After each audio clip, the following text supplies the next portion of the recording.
Let's start new chapter, chapter number 11 in biology, ICSE standard 9, economic importance of bacteria and fungi. Generally આપણને શું હોય કે bacteria and fungi, they always harmful to us. Bacteria તો આપણને disease કરે, fungi તો always આપણું food છે ને spoil કરી દે અથવા તો આપણને કે skin disease કરે, any kind of the disease which behind any disease we feel that any bacteria or a fungi or a virus or a bacteria, always microorganisms, means one conception in the mind, they never useful to us. But not like that. Some bacteria and fungi are really important in our daily life. Let's see the chapter, how they are important in our daily life.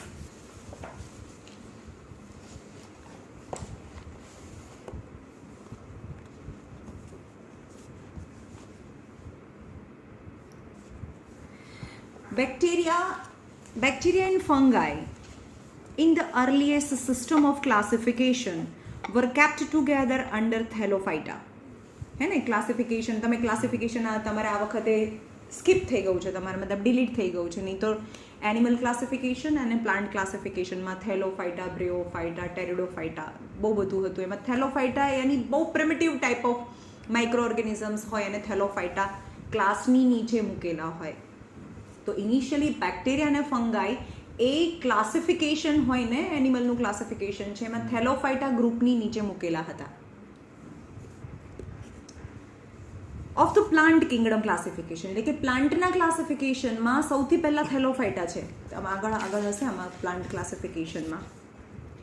The 5 kingdom classification however places bacteria under kingdom Monera and fungi under separate kingdom of fungi. એટલે બે ટાઈપનું classification. એક હતું પ્લાન્ટનું classification જેમાં એને બંનેને સાથે મૂકેલા હતા. શેના અંડરમાં? થેલોફાઇટાના અંડરમાં. એ પ્લાન્ટનું ક્લાસિફિકેશન હતું. હવે બીજો કોઈ સાયન્ટિસ્ટ આવ્યો અને એણે ફરીથી ક્લાસિફિકેશન કર્યું, એને 5 કિંગડમ ક્લાસિફિકેશન છે. 5 kingdom classification bacteria, fungi, protozoa, animal અને પ્લાન્ટ. 5 કિંગડમ ક્લાસિફિકેશનમાં ક્લાસિફિકેશન કર્યું. એમાં ફંગાઈ અને બેક્ટેરિયા છે અલગ અલગ મૂક્યા છે. સમજમાં આવ્યું? બે ટાઈપનું ક્લાસિફિકેશન મેં સમજાવ્યું. એક પ્લાન્ટનું ક્લાસિફિકેશન અને બીજું 5 કિંગડમ ક્લાસિફિકેશન.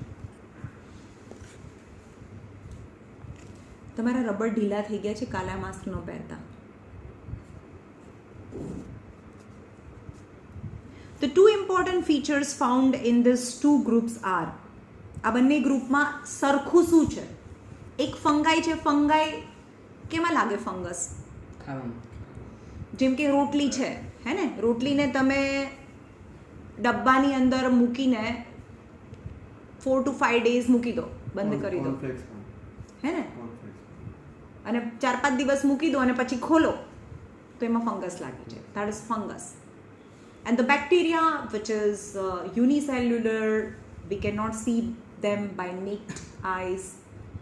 બેક્ટેરિયા છે એ તો કોઈમાં લાગે નહીં એમ, પણ એ ડિઝીઝ કરે અને સમ બેક્ટેરિયા આર યુઝફુલ. તો બેક્ટેરિયા હોય કે ફંગસ હોય, એ બંનેમાં કોમન શું છે? Cell wall is present in both bacteria and fungus. Cell walls એમાં પ્રેઝન્ટ હોય, પ્લાન્ટમાં પ્રેઝન્ટ હોય, એનિમલમાં ના હોય. એટલે કે લાઈક પ્લાન્ટની જેમ બેક્ટેરિયા અને ફંગસ બંનેમાં સેલ મેમ્બ્રેન છે અને સેલ મેમ્બ્રેનની બહાર એક સેલ વોલ પણ હોય. જેવી રીતે પ્લાન્ટની અંદર સેલ વોલ હોય, એનિમલમાં સેલ વોલ ના હોય.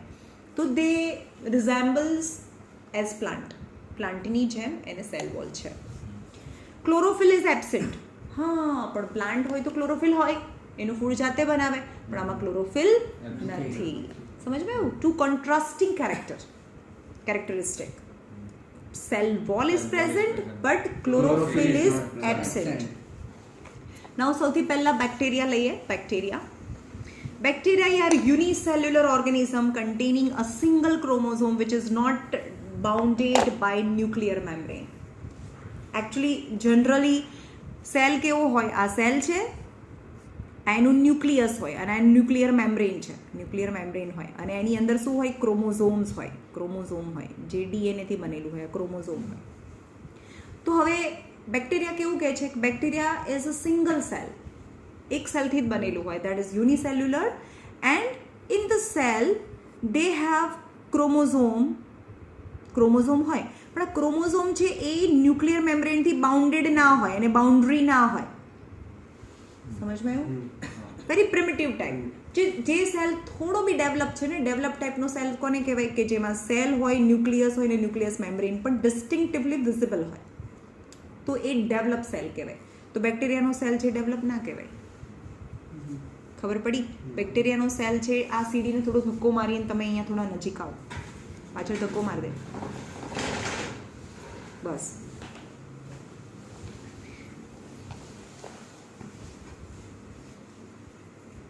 Bacteria are unicellular organism containing a single chromosome which is not bounded by a nuclear membrane.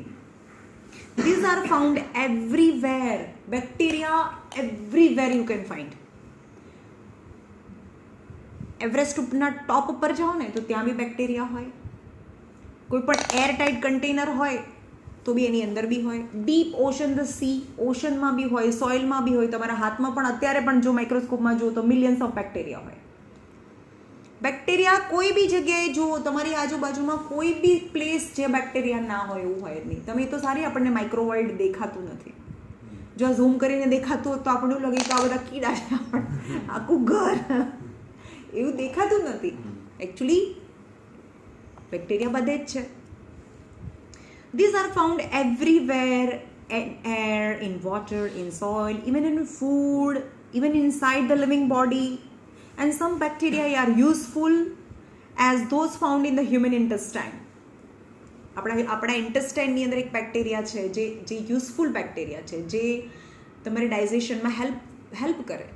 એટલે તો આપણે એ બેક્ટેરિયા જે શેમાં હોય, મોસ્ટલી કર્ડમાં હોય. જેને ડાયરિયા કે જે ડાયજેશન રિલેટેડ પ્રોબ્લેમ થઈ ગયો હોય ને તો તમને દહીં ખાવાનું કે એ બેક્ટેરિયા ઇઝ વેરી યુઝફુલ. જે દૂધમાંથી દહીં બનાવે ને, જે મિલ્કમાંથી કર્ડ બનાવે, that bacteria is very useful for the digestion and useful for the better functioning of the intestine. એટલે તો તમને એવું કોઈ યાકુટ નહીં આવતું? યાકુટ આવી બોટલ આવે છે, એકચ્યુઅલી એ લોકો પીવાની જરૂરત જ નથી. એમાં જે એ બેક્ટેરિયા છે ને ઇઝ ગુડ ફોર ઇન્ટેસ્ટાઇન, એવું કહે છે, ગુડ ફોર યોર ગટ યાની ઇન્ટેસ્ટાઇન. તો એની અંદર પણ એક બેક્ટેરિયા છે જે સેમ બેક્ટેરિયા શેમાં મળે છે? દહીંમાં મળે, કર્ડમાં મળે, right? Some bacteria are useful as those found in a human intestine and some are harmful as those causing disease. કેટલાક ડિઝીઝ છે આપણા ઇન્ટેસ્ટાઇનમાં છે જે એ very useful, while some bacteria causes disease. Bacteria generally occur in 3 shape. બેક્ટેરિયાના 3 shape છે. Bacteria are generally in 3 shape. Rod shape અને rod shape. પહેલું જે પિક્ચર છે rod shape છે.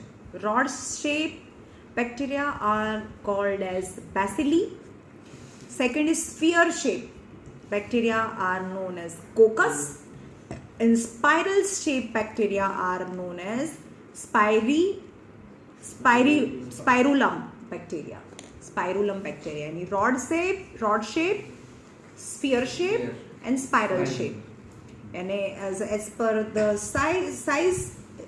shape, its name are bacilli, cocci, and spirilla. So spirulum.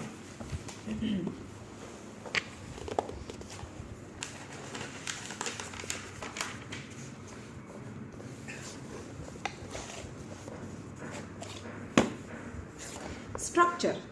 હવે આપણે કીધું કે bacteria is well develop or not well develop?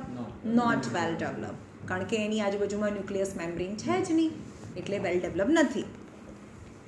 Each bacterium consists of a living protoplasm. What is protoplasm? Protoplasm કોને કહેવાય? હવે આપણે બેક્ટેરિયાની વાત કરીએ તો આ સેલ વોલ છે અને આ સેલ મેમ્બ્રેન છે.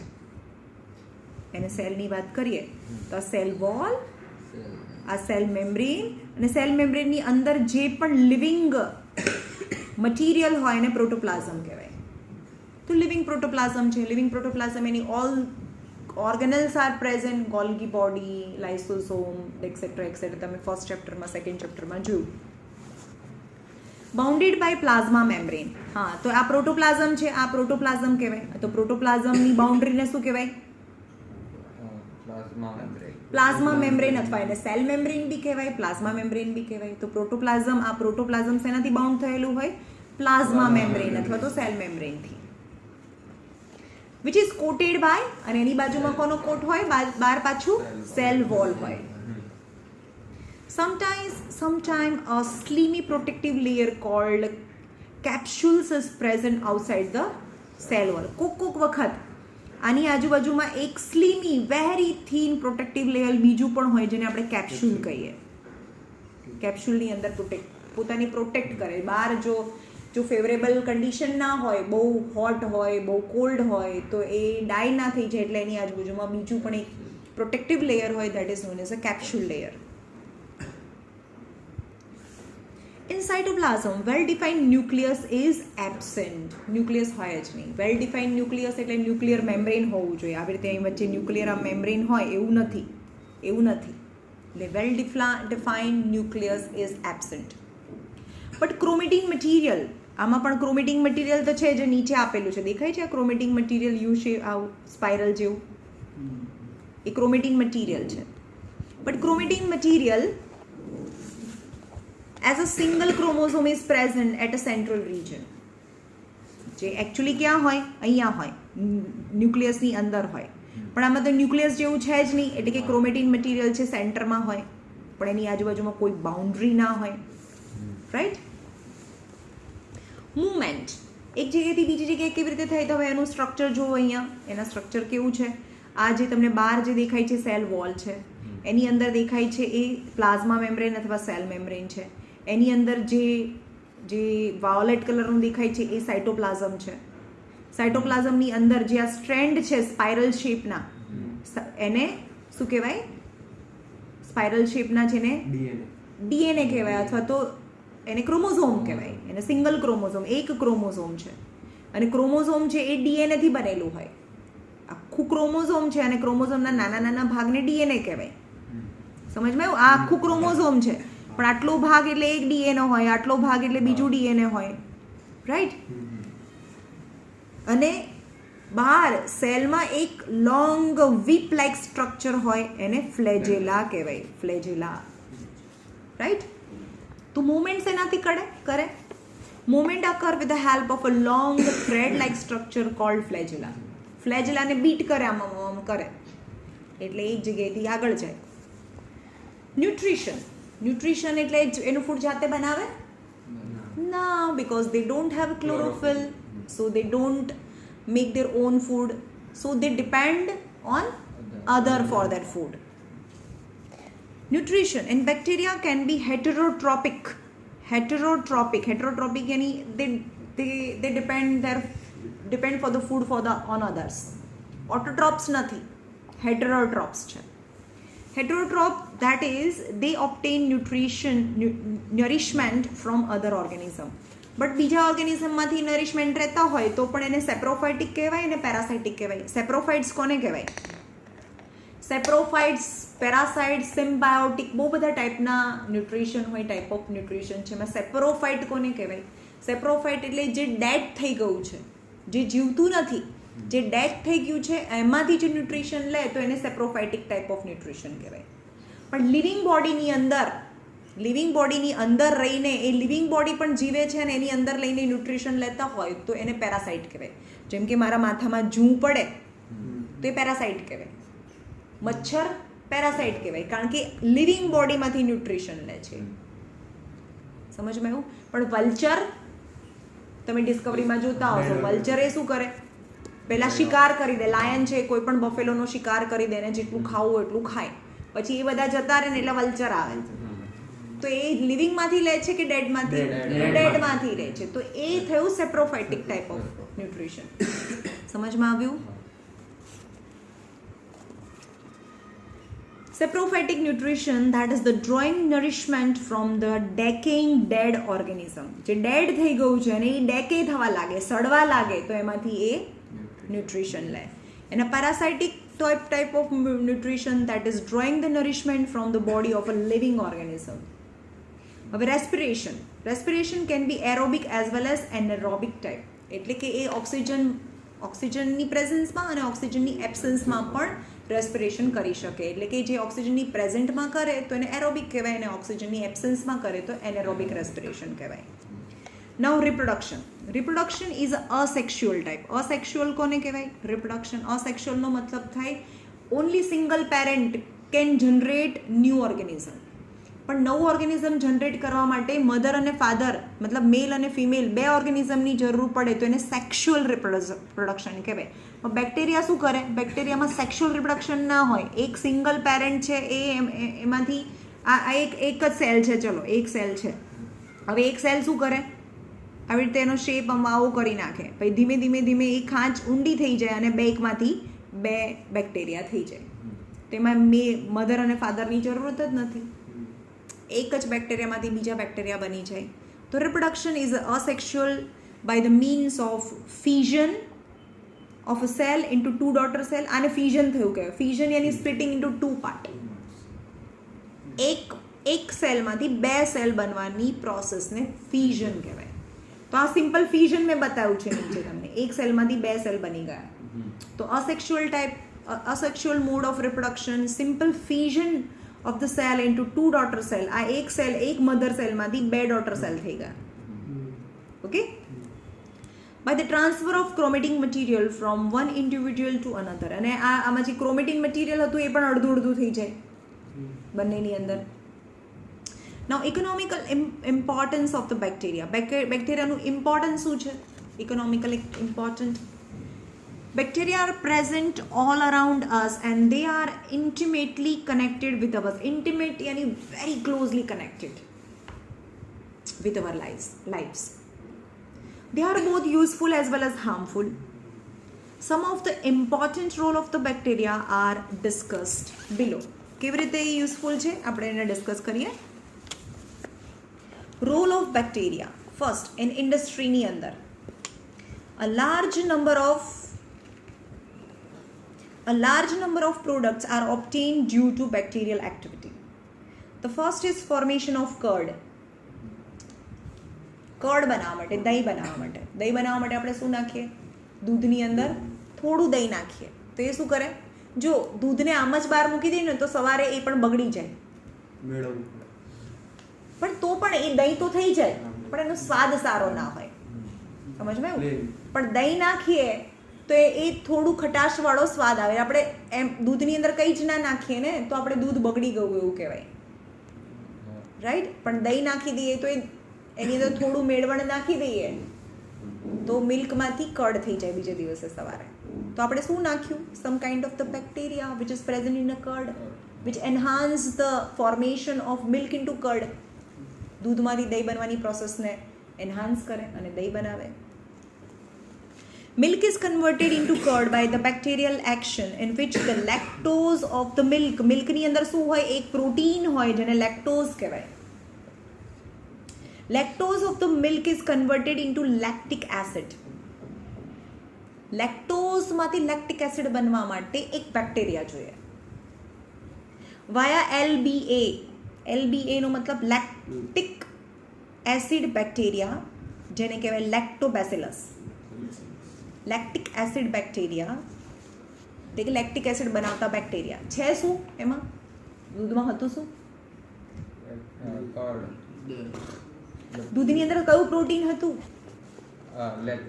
લેક્ટોઝ હતું. તો લેક્ટિક એસિડ બેક્ટેરિયા શું કરે? લેક્ટોઝને લેક્ટિક એસિડમાં કન્વર્ટ કરે.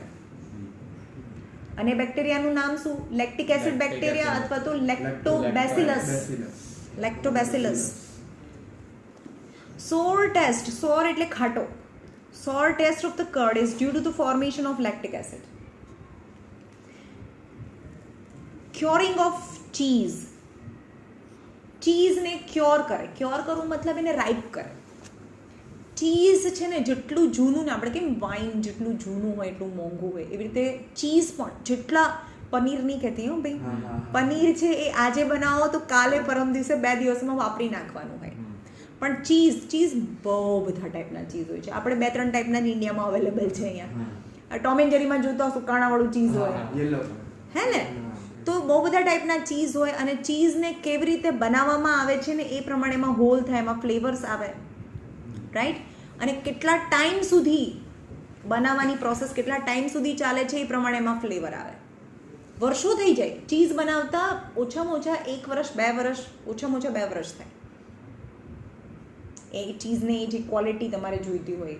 બાકી અમૂલવાળા તો 2 દિવસમાં બનાવી દે, રાઈટ? બહુ ભાવે મને તો મેમ, ચીઝવાળા પિઝા તો બહુ ભાવે. Curing of cheese. Bacteria help in producing cheese of a particular flavour. Particular flavour લાવવા માટે બેક્ટેરિયા જોઈએ. curing and ripening of tea and tobacco. Leaves is carried out by the bacteria to produce special flavor. એટલે કે ચાના પત્તા અથવા તો કોફીની અંદરથી એનું કોફીનો ફ્લેવર લાવવા માટે સર્ટેન ટાઈપ ઓફ બેક્ટેરિયા છે એ કામ કરે ત્યારે એ ફ્લેવર આવે. એમને મૂકી દો તો ના આવે. દૂધને એમને મૂકી દો તો પછી દહીં ના થઈ જાય. એની અંદર બેક્ટેરિયા નાખો તો જ દહીં થાય. તો ચાના પત્તા તોડીને એમને મૂકી દો તો એ ફ્લેવર ના આવે. એને એ પ્રોસેસમાંથી ચાની પત્તાની બી પ્રોસેસ કરવી પડે. ધ પ્રોસેસ મતલબ કાઇન્ડ ઓફ ધ બેક્ટેરિયલ એક્ટિવિટીમાંથી એને પાસ કરવું પડે. Alcohol and acetone industry. Alcohol એ તો બધાને ખબર છે. દ્રાક્ષ પીવો, દ્રાક્ષ રોજ જ ગમે તેટલી ખાઓ તો એમ કે ભાઈ ચડી જશે, ના થાય.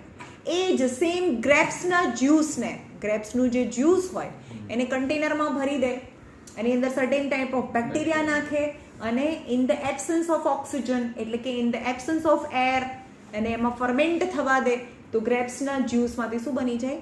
આલ્કોહોલ બની જાય. સમજમાં આવ્યું? તો એ બેક્ટેરિયા નાખો તો થાય. ગ્રેપ્સનું જ્યુસ આમ પડ્યું રાખો ઘરમાં, કાઢીને મૂકી રાખો ગ્લાસમાં તો આલ્કોહોલ ના બને. એ બેક્ટેરિયલ એક્ટિવિટીથી બને. સમજમાં આવ્યું? Bacteria like Clostridium. કઈ બેક્ટેરિયા બનાવે wine? Clostridium are used in the manufacture of the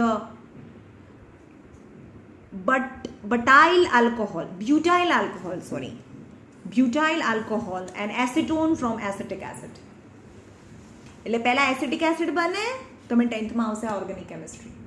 acetic એસિડનું formula છે CH3COOH.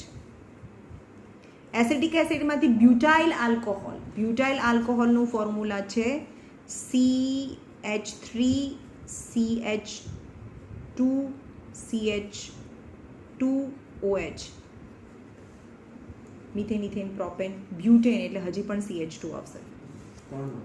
4 વાર કાર્બન આવે. એસિટોન યાની કીટોન. આ બધી ફેમિલી નેક્સ્ટ યર આવશે. Now retting of fibres. Retting of fibres મતલબ જેમ કે જૂટ.